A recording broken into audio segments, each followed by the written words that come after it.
Hello દર્શક મિત્રો, તો કેમ છો તમે બધા? આઈ હોપ તમે બધા મજામાં જ હશો. ઘણા ટાઈમ પછી આપણો યુટ્યુબનો નવો વિડીયો આવી ગયો છે, જેનું નામ છે એક દીકરી કહે છે કે મારે પણ ભણવું છે.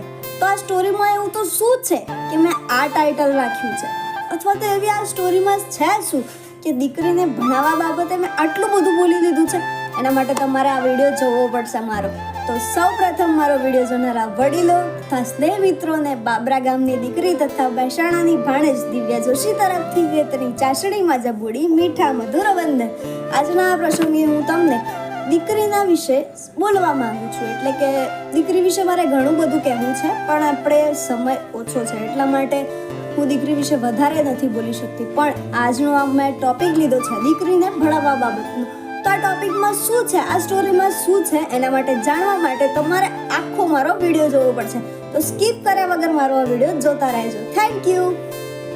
પાટણ વિસ્તારમાં રહેતો એક નાનો એવો પરિવાર હતો. આ પરિવારની અંદર એક દીકરી, તેનો ભાઈ અને તેના માતા પિતા રહેતા હતા. આ પરિવાર ખૂબ જ ગરીબ વર્ગનો હતો, એટલે એ લોકોએ જોડે ખાવા પીવાના પૈસા તો હતા, પણ દીકરાઓ એટલે કે બાળકોને ભણાવવા માટે પૈસા ન હતા. પણ એ લોકો મજૂરી કરતા હતા.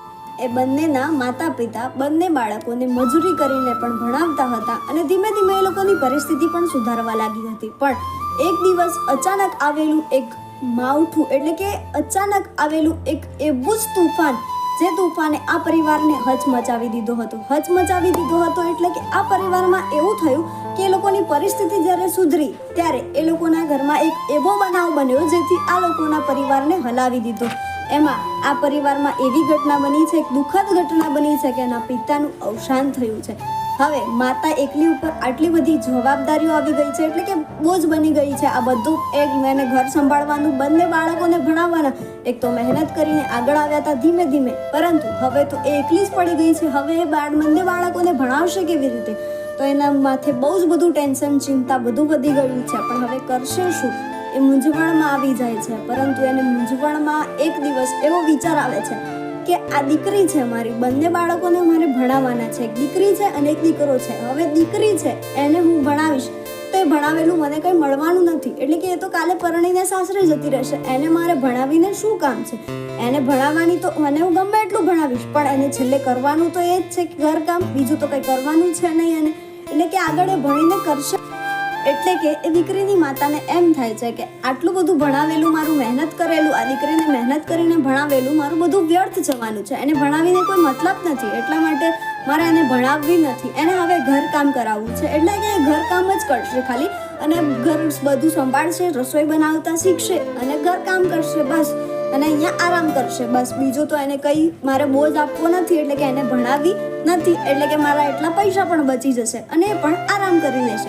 એમ કરીને એને આરામ કરાવવામાં આવે છે અને ભણવામાં નથી આવતી. અને એક જ સલાહ રોજ આપવામાં આવે છે કે બેટા, જો તારે ભણવું હોય તો તું આગળ જઈને ભણજે, આગળ જઈને ભણજે. રોજ એને એક જ સલાહ આપવામાં આવે છે. આગળ જતા જતા એક દિવસ એવું થાય છે કે દીકરી જ્યારે ઘરમાંથી એક નાની બાળકીના બદલે જ્યારે વહુ બની જાય છે અને આખા ઘરની જવાબદારી એની ઉપર આવી જાય છે. એટલે કે જ્યારે ક્યારે નાની દીકરીમાંથી વહુ બની જાય છે એની કંઈ ખબર રહેતી નથી અને આખા ઘરની જવાબદારી એના પર આવી જાય છે. એટલે કે પરણીને સાસરે જતી રહે છે. અને આની બદલે જો દીકરા એવું કહે કે મારે ભણવું છે, તો દીકરાઓને શું કહેવામાં આવે છે કે હા, તમે બધા ભણો, હું તમને મહેનત મજૂરી કરીને પણ ભણાવીશ. કાજુ બદામ વાળો દૂધથી ભરેલો ગ્લાસ આપવામાં આવે છે અને એ લોકોને દૂધ પીવડાવીને તાજા માજા કરવામાં આવે છે. એ લોકો જે માંગે એ બધું જ આપવામાં આવે છે.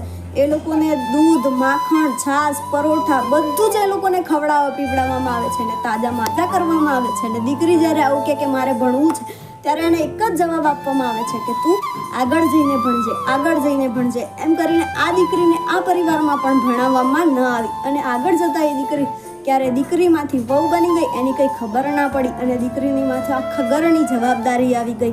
એમ કરીને એ ભણવામાં પણ ના આવી. સાસરીમાં પણ એને એક જ સલાહ આપવામાં આવી કે હવે તું આ ઘરની વહુ છે, તારા માથે આ બધી જ ઘરની જવાબદારી છે, તો તારે આ ઘર ચલાવવાનું છે. એટલે કે તારો પતિ અહીંયાથી પૈસા કમાઈને તને આપશે, તારે વ્યવહાર કે વર કરવાનું, બસ ખાલી અહીંયા ભણવાનું નહીં. ત્યારે તેને સાસરીમાં પણ ભણાવવામાં નથી આવતી. પણ એક દિવસ એવું બને છે કે એનો પતિ એને લાત મારી દે છે અને લાત મારીને એને એકલીને રહેવું પડે છે.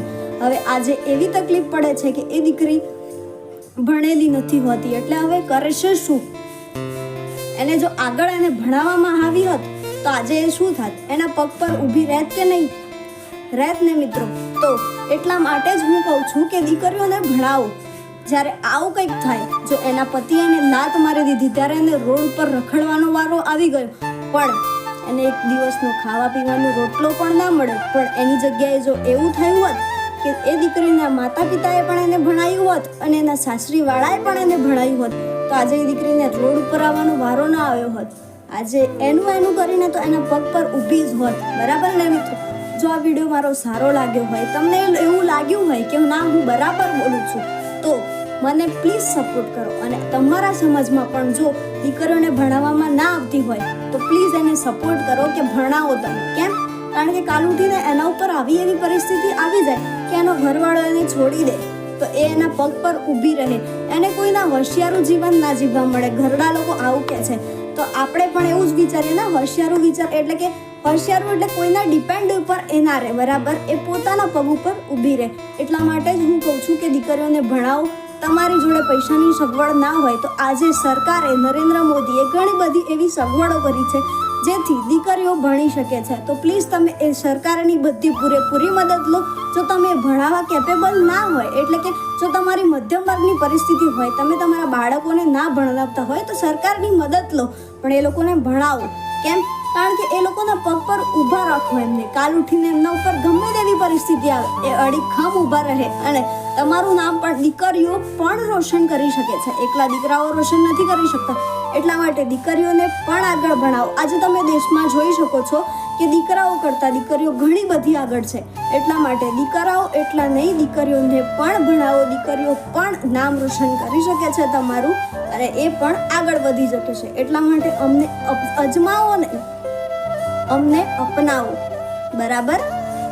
મારો આ વિડીયો ગમ્યો હોય તો લાઈક, કોમેન્ટ, શેર કરજો. અને આ વિડીયો કેવો લાગ્યો, તમે મને કેવો સપોર્ટ કરશો, એ બધું જ મને આ વિડીયોમાં જણાવજો. અને તમે પણ મારી સાથે છો તો મને કોમેન્ટમાં પ્લીઝ સપોર્ટ કરજો. Thank you.